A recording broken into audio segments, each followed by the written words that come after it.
চাকুটা নিয়ে আসতে চেয়েছিলাম যে ফল কেটে খাইতে হবে না, কিন্তু আমি সে চাকু খেয়াল রাখ মানে করে আনতে পারিনি। ফল আমি এই যে এমনি খাওয়া তখন আমি কটা ফল কাটে বাসায় উঠে ও ফল চাইছে। তাই না? খাওয়ার জন্য ফল রাখছি।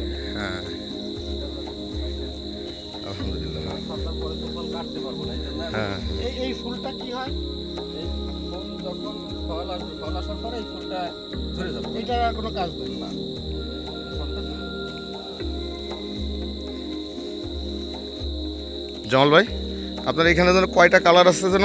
আমার এখানে 5টা কালার আছে, তার মধ্যে 4টা কালারের ফল পাচ্ছি, কম বেশি করে পাচ্ছি। আর হলুদ যে ফলটা হুম হুম। এখনো সেটা মানে আমি ফল পাই নাই, মানে হয়তো ইনশাল্লাহ সামনের বছর হবে। বছর নতুন লাগাইছি, ফুল আসতেছে। কি কি কালার আছে আপনার কাছে? আমার হলুদ আছে, হুম পিঙ্ক রোজ আছে, হুম। আর সাদা আছে, আর আমেরিকান আছে। আমেরিকান এটা ফল এখনো পাননি? মানে আমেরিকানের ফল পাইছি, পিঙ্ক রোজ পাইছি, সাদা পাইছি, আর রেডটা তো দেখতেই পাচ্ছি। আচ্ছা, জাত ভেদের কি ফলনের কোনো ইয়ে আছে, হ্যাঁ, তারতম্য আছে? হ্যাঁ, কোনটা বেশি ফলন? তবে এই লালটাই হচ্ছে ইনশাল্লাহ প্রচুর ফলন লাগে। তাই না? হ্যাঁ, সবচেয়ে বেশি লাভ। সবচেয়ে বেশি হ্যাঁ। মানে বাণিজ্যিকভাবে লালটাই হচ্ছে। হুম। এই দেখেন, এটা আমার একটা গাছ। এই এ- দেখেন, হ্যাঁ হ্যাঁ, প্রচুর প্রচুর ফুল, প্রচুর ফল। প্রচুর ফুল আসছে এবং ইনশাল্লাহ হ্যাঁ, এই যে ফুলগুলো আসছে, হ্যাঁ মানে এর একটা ফলও বাদ যাওয়ার সম্ভাবনা নাই। যদিও যায়, আচ্ছা, আচ্ছা। বাট ভাগ্যক্রমে হয়তো একটা ফল বাদ যেতে পারে। ধন্যবাদ রানা, তুমি এই ফুলটাকে মানে অসুস্থ অবস্থায় দেখে করে মুক্ত করলে। হ্যাঁ, এটা তো খুব বিপদেই ছিল। হ্যাঁ আচ্ছা আচ্ছা। হ্যাঁ, ও ফুটতে পারতো না। হ্যাঁ, তোমার পায়ে হয়তো আজকে একটু ফুটবে আর কি। এই ফুলটা আমার গতকালকে ফুটছে, হ্যাঁ হ্যাঁ। এটাও গতকালকে। এটা কি ফেলে দিলে ভালো হয়? না না, এগুলো একা একাই পড়ে, একা একাই পড়ে। মানে এটার একটা নির্দিষ্ট সময় আছে, সেই সময়ের মধ্যে যদি ফেলানো যায় তাহলে আবার ফলের সাইজটা অনেক ভালো হয়। আচ্ছা আচ্ছা। তবে নির্দিষ্ট সময়ের আগে যদি এই ফুলটা ভাঙা পড়ে তাহলে ফলটা মানে ফলটা ভালো আসবে। ভালো আসবে না।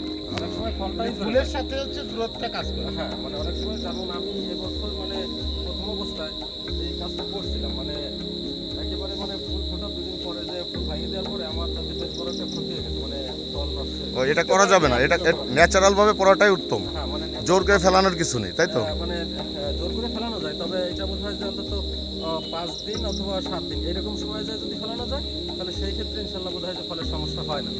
কিন্তু এই যে 3 থেকে যে 3 দিনে 4 দিনে আমি ফেলছিলাম, তাতে করে আমার পুরো এরকম গাছ ধরে ফুল আসছে, সেই ফলটা নষ্ট হয়ে গেছিল। হ্যাঁ। দুইটার সাথে আমি এরকম বিশেষ করে ড্রাগনের ক্ষেত্রে এটা করা যাবে না, তাই তো? পর একটা গাছে ফল আসে। একটা গাছে ম্যাচিউরিটি পাইতে কত সময় লাগে? যেমন এই ডালটা খুবই মানে একেবারেই ম্যাচিউর। এই ডালটা যদি আপনি লাগান তাহলে আপনার 12-13 মাসে খুব সুন্দর ফল, 12-13 মাসে আশা করা যায়। আর এমনি লাগানোর পরে দেখা গেছে এতটুকু লাগাই দিলেন, লাগানোর পরে এইটা লাগে, এটা থেকে আবার এইরকম ফুলগুলো ছাড়বে। এই ডালটা যখন এখান থেকে কাটার পরে 2টা গাছ আছে, 2টা গাছ আপনি লাগাই দিলে এখান থেকে মনে করেন যে অনেকগুলো করি নেবেন, তার মধ্যে একটা করে রাখতে হবে যেটা সুন্দরভাবে উপরে বাড়তে পারে। উপরে উঠে আসার পরে তারপরে ছড়াই যাবে। যতক্ষণ উপর থেকে না আসবে ততক্ষণ কিন্তু এই একটা গাছই রাখতে হবে, আর আনুষঙ্গিক যে গাছগুলো আসবে শাখা, ওগুলো কাটতে হবে। এটা হচ্ছে ফুল কাটা হয়েছে, এটা ওইটা মানে ফুল শেষ, এখন ফলে আকৃতি। ফলে আকৃতি। মানে প্রতিটা এরকম ফুল হবে, তারপর ফল হয়ে ফুলটা পড়ে যাবে।